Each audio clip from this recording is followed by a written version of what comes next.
Alright guys, Matt Goddard, just here to do an analysis of the Gennady Golovkin, Triple G and Miracle Man Danny Jacobs fight. Just going to go through the basics. Now I know a lot of people will probably disagree with my opinions on this. I've got a lot of supporters of Jacobs out there who say that Jacobs won. Before I go into the GGG Jacobs fight, I'm just going to do a quick mention for Roman Chocolatito Gonzalez and Roman Vizai. Chocolatito lost. I had it a draw on my scorecards. My scorecards said it was a fairly even fight throughout, changing left, right, and centre. For me, Chocolatito just purely stepped up too high in weight. He showed an incredible amount of courage, heart, skill, power, everything, but he just never really had a chance because landing his best shots just didn't have an impact on Rungvisai. That being said, Rungvisai had shades of Manny Pacquiao about him. There was great combination speed from that southpaw position. He was moving laterally really well. Very skillful fight, and in my opinion, the best fight on the night of all the fights I watched. Gonzalez does not get enough credit worldwide. I know he's in the pound for pound list, but people just don't watch him. It was so exciting. It was such a toe-to-toe fight, but not just a really crap shit all-out war. These guys were going at it with incredible boxing technique, head movement, defense, footwork, punches, punch variety, combinations. It was really exceptional. That being said, my fight for fight of the year, that one. That being said, moving on to Golovkin and Jacobs. So this is where it's probably going to get some disagreement. So I scored the fight 118-113. I'll go through it round by round. Not in too much detail, but I've written a few bits down. Just some notes regarding my opinion on each round. So round one, I scored 10-9 to Golovkin. Sorry. Now I scored that because Jacobs didn't do anything. Golovkin didn't do a great deal, but for me, he won on his jab. It was a stiff jab, a straight jab, and it was landing. Jacobs was on the move, and Golovkin's forward pressure was forcing Jacobs' movement. Jacobs wasn't in control of his defensive movement. He wasn't moving like Lomachenko, Rigondeaux. You watch these guys, and they're in charge of why they're moving. He was moving because Golovkin was coming to him. So I think that aggression translates into points because his aggression is having an effect on the other person as opposed to just being aggressive for the sake of aggressive. So I gave that to Golovkin for aggression and for the clean jabs. Round two, I gave drawn actually. You'll see through this I give a few rounds drawn. There were points when Golovkin stopped jabbing and Jacobs outworked him. There were points where neither of them were really doing a great deal at all. Jacobs threw a few flurries. Golovkin threw a few straight right hands. Actually, it wasn't a great round two. It was quite boring. Not enough going on. Golovkin being a bit too wary, and Jacobs almost just running as opposed to boxing on the back foot and using his movement. I'm not saying there's anything wrong with that. It's a good tactic to use against a power puncher. And actually, there were rounds when it worked really effectively for him when he utilised what his corner were telling him correctly and capitalised on the movement. Round three, I gave 10-all because there was a lot more work from both fighters. I think they both went back to the corner and sort of got told you need to do a bit more. That was a wasted round. For me, Golovkin landed a lot of jabs, but he was getting countered with short flurries of combos. There was nothing impactful in Jacobs' combos though. At no point in the fight did I really see anything from Jacobs that until the last round there was a I believe it was a left hook that shook Golovkin slightly, but nothing that really dented him enough to prove to dissuade him. So I gave that round drawn again. So the third round drawn. So we're currently at 30-29 in favour of Golovkin. I gave it drawn because the balance of jabs against combinations didn't really show greatly for either fighter, to be honest. Round 4 was when Golovkin's dropped Jacob with the double right. Golovkin dropped Jacobs with the double right hand. For Golovkin, not a great punch. He rushed forward with the back foot, so it didn't have the usual impact. Jacobs managed to catch it slightly with the left hand, so it sort of skimmed the jaw, and then the forward pressure of the second shot was what dropped him. It was more of a flash knockdown than anything. And Jacobs got up well, handled it well. After that, at points he got a bit lazy, put his hands down, and a bit of bravado, a bit of machismo about it, which to me, I don't overly agree with that. I mean, I know the general populace, I know the crowd love that stuff. I just find it a bit ridiculous. If you've just been dropped, you've lost around 10-8, focus on regathering yourself and establishing some kind of dominance over the round in spite of the fact you've lost the round, because then it leads into the next round and you're in a better psychological position than your opponent because they feel like they've dropped you and you've come back at them and you've showed them that actually that didn't mean anything, when in fact Jacobs sort of just hightailed it really and didn't do anything. So that was a 10-8 round. So that moved the scores to 40-37 after the fourth. Round 5, I gave to Golovkin again, purely because Golovkin was 100% in charge of where they moved into the ring, in charge of when he punched. Jacobs again picked a couple of nice shots. Now I think there's one or two little flurries in there, but it was nothing overwhelming. I think if you're talking about boxers who move and use punches from a fast movement to win fights, you're looking at Sugar Ray Leonard against Roberto Duran. Now, if you watch that fight back, Leonard throws punches in bunches and he's in control of the movement. The difference between these two fights is that you watch the way Leonard is moving and Duran is following him.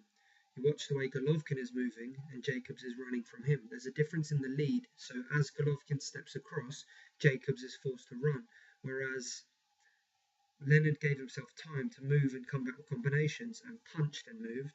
Jacobs, more often than not, was just moving away from wherever Golovkin was, which to me makes the aggressor the winner of that contest, whether they're fighting or not, whether there's punches thrown or not, because they look in charge and you look afraid of them. Now, I'm not saying Jacobs was afraid. In fact, he took some great punches. Also, I'm a bit disappointed with Golovkin's volume. He seemed from the start to be overly wary of Jacobs. Maybe they bought into the power, maybe he felt the power. There's no reason why not. Jacobs punches very, very effectively, and actually some of the shots he threw had more intent behind them than Golovkin's. I just don't think they necessarily have quite as much natural power. The other thing I'll mention now is how big Jacobs looked. It was incredible. Naturally a lot bigger. Like as he blew up and put the weight back on post weigh-in, I believe he refused an IBF morning weigh-in, which meant he wasn't eligible for the belt. Which is really interesting actually, because obviously he knew he'd put more than the £10 back on. Golovkin, however, weighed in and he was fine for the £10. So, so round 5 I gave to Golovkin, back to jabs. Now, this when the fight changed a little bit for me prior to the later rounds. So, round 6, I've got to say the commentary on, I watched on Box Nation. I don't know if for any Americans out there, you probably saw a different commentary, but we had Box Nation, and they were so overwhelmingly biased towards Jacobs' work. I think maybe because they were blinded by the fact that he was still there, the fact that he was throwing punches, the fact that Golovkin hadn't just walked through him. They were almost stunned by that fact. They were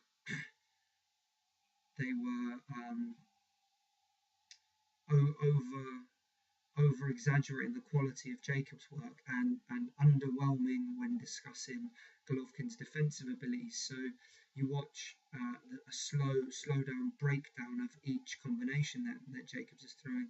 There's very few throughout the fight where there's not a part of Golovkin's glove or arm in the way of the punch that lands on him. So he never, not never, because he lands some good shots, but there's very few clean punches that get through. Despite Jacobs' best efforts. So I gave round 6 a draw because Jacobs was throwing a lot more flurries, and Kennedy was essentially doing nothing that round, soaking him up, defending very well, but not doing anything. He wasn't really that aggressive either. Now, here's where it changes. I gave 2 rounds to Jacobs straight off. So round 7, Jacobs was a lot busier. He landed cleaner and he was picking long counter shots, which worked really effectively.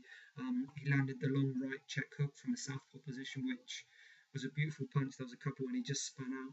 And Golovkin seemed to struggle with that lateral movement, which Jacobs' corner was telling him from the start, keep moving, keep moving, keep moving. I don't know what happened at times.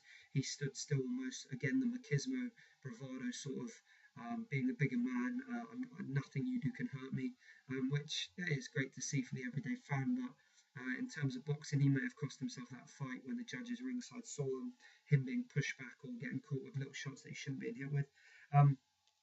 So round 7 I gave to Jacobs because he was landing a lot cleaner and Golovkin didn't do a great deal. Round 8, Golovkin was at completely the wrong range. Jacobs actually executed his game plan, which the corner made very clear. He executed his game plan perfectly in round 7, and it was, for me, his best round. He moved very nicely, he jabbed very nicely, there was a lot of counter punches, switching of the feet. Golovkin seemed confused and dazzled by what range to punch at. He was coming from too far away, and then basically because Jacobs kept dropping under, rather than adjust his punch height, Golovkin, which Abel Sanchez said to him, aim at the chest, aim lower, I don't care where you hit him, but make sure you hit him, which against someone who evades punches, you always aim lower, aim for the chest, aim for the shoulders, because it's a lot harder to duck a lower punch and often they'll dip into it. Rather than do that, he kept aiming high or getting too close and being smothered by Jacobs, who grabbed very effectively through the fight. An issue I did have with Jacobs that he kept complaining that Golovkin was punching when he was holding, which, hey, that's the rules of the game, you know. Defend yourself at all times. If you're grabbing hold of a guy, he isn't required by boxing rules to not throw punches back. If his hands are free, he can punch. So yeah, round 7, big Jacobs round. I thought he looked very strong. Couple of nice body shots in there too. Round 9 I'm on to now. Yeah, 7 and 8 Jacobs at his best. Round 9, Golovkin got it almost reversed. Golovkin got a lot busier. Jacobs had a rest round. There was a lot of movement. Not a great deal of effective work from either, but Golovkin was landing that jab clean again. A massively underrated punch for Golovkin. Every fight you watch, he's got such a sharp, snappy, and stiff jab, and I think that's almost the punch that does the most damage in the long term for the fight. When you can't evade the shots, when you can't move, when you can't deal with that first jab, that first point of contact, everything else is a lot easier to set up for Golovkin, and that's why he finds such great shots after that. For example, the Macklin left hook to the body that he threw, jab, dip down, hook. Very, very effective jab. Round 10, we move on to a draw for me again. Now, a lot of people will question these draws, and my scoreline probably would have been a lot closer if I'd given these rounds to Jacobs. But for me, what Jacobs was doing was not effective enough, was not denting Golovkin enough, or leaving enough of an impact for it to be worthy of scoring. It was a fairly even output in this round. Golovkin had better jabs, but Jacobs countered nicely. But he was still taking the jabs, so to me it balances out that way. It's alright taking a jab and getting countered, but then you've both landed 2 shots, unless your counter punch is more impactful than the jab, and there wasn't a point in the fight when I saw that happen. So I gave the 10th round as a draw. Now, the last 2 rounds. I gave round 11 to Golovkin. Golovkin outworked him from first minute to the end of the second minute, and then Jacobs came into it. Landed a lot of punches, but was still getting hit throughout that last round. And I know when he went back to the corner, his corner were very unhappy with him because he was too inactive. They felt he was still ahead, but needed a big last round to ensure he won the victory. But I gave that round to Golovkin. Round 12, man, it was a good round. I gave it to Golovkin just because he was busier again for the duration of the round, and his punch variety was there. Jacobs threw some lovely flurries and some good power shots that landed, but it was, for me, Jacobs was forced into working when he wasn't necessarily willing to work, whereas Golovkin was stepping in, trying to continuously work, and because he pushed the fight, to me, that means not because he was aggressive, because I don't always reward aggression. I'm a big Floyd Mayweather fan, but because he was aggressively controlling the movement as opposed to just being aggressive for the sake of aggression, as I mentioned earlier. Jacobs was always the reactor, never the proactive party. So Golovkin forced the fight to happen the way it did. Jacobs won a few rounds.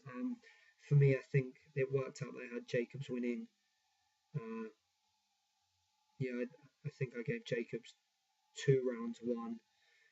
1, 2, 3, 4 rounds drawn, and the rest were Golovkin's rounds.